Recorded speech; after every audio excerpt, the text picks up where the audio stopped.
আসসালামু আলাইকুম, সবাই কেমন আছেন? আলহামদুলিল্লাহ আমরা ভালো আছি। আজকে আপনাদের সাথে শেয়ার করছি মুগ ডালের হালুয়া। মুগ ডালের হালুয়াটা কিভাবে বানালাম চলুন দেখে আসি।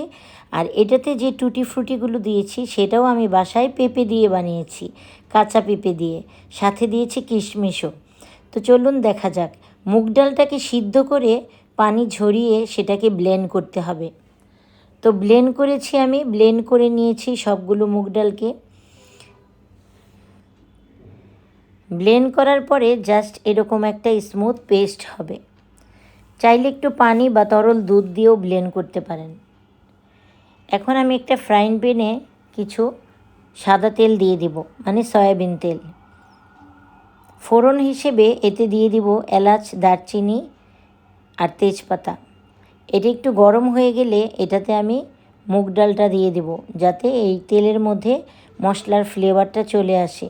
বেশি ভাজা যাবে না, অল্প পরিমাণে ভাজা হয়ে গেলে আমি এখন মুগ ডালটা দিয়ে দেব। মুগ ডালটা দিয়ে ভালো করে নেড়েচেড়ে নিতে হবে।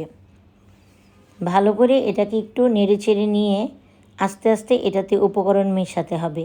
এই ফাঁকে আমার রান্নাঘরের জানালাটায় আমি কিছু গ্রিনারি দিয়েছি, মানি প্লান্ট দিয়েছি, আর্টিফিশিয়াল একটা মরিচ গাছ দিয়েছি, এটাও একটা আর্টিফিশিয়াল ছিকা। এখানে একটা জানালা আছে, জানালাটা খুলে দিলে বাতাস আসে। তো রান্নাঘরেও আমার গ্রিনারি খুব ভালো লাগে, সবুজ প্রেমী বলে কথা।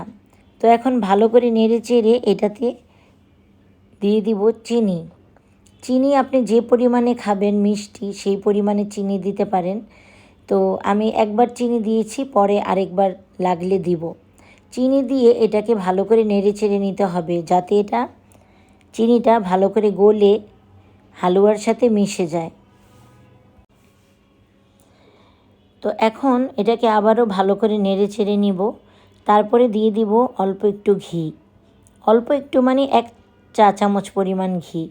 এটাতে কিছুক্ষণ পর পরই ঘি দিতে হবে, নাড়তে চাড়তে হবে আর ঘি দিতে হবে। ঘি দেওয়ার পরে আমি কিছু পাউডার দুধ দিয়ে দিলাম। যেহেতু আমার কাছে মাওয়া ছিল না, তাই এটাতে আমি পাউডার দুধ দিয়ে দিলাম। দিয়ে ভালো করে নেড়ে চেড়ে নিচ্ছি। আবার দিয়ে দিলাম 1 চা চামচ পরিমাণ ঘি। আমি তো প্রথমেই বলেছি যে ঘি দিতে হবে আর নাড়তে হবে। এভাবে করে অনেকটা পরিমাণ, প্রায় 4-5 টেবিল চামচ ঘি আমি দিয়েছি, কিছু অন ক্যামেরায় কিছু অফ ক্যামেরায়। এখন দিয়ে দিলাম কিশমিশ।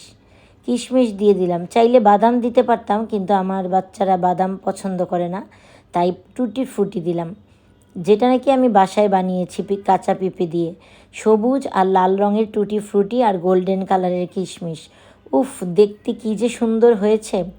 আলহামদুলিল্লাহ, আমার হালুয়াটা হয়ে গেল, মুগ ডালের হালুয়া।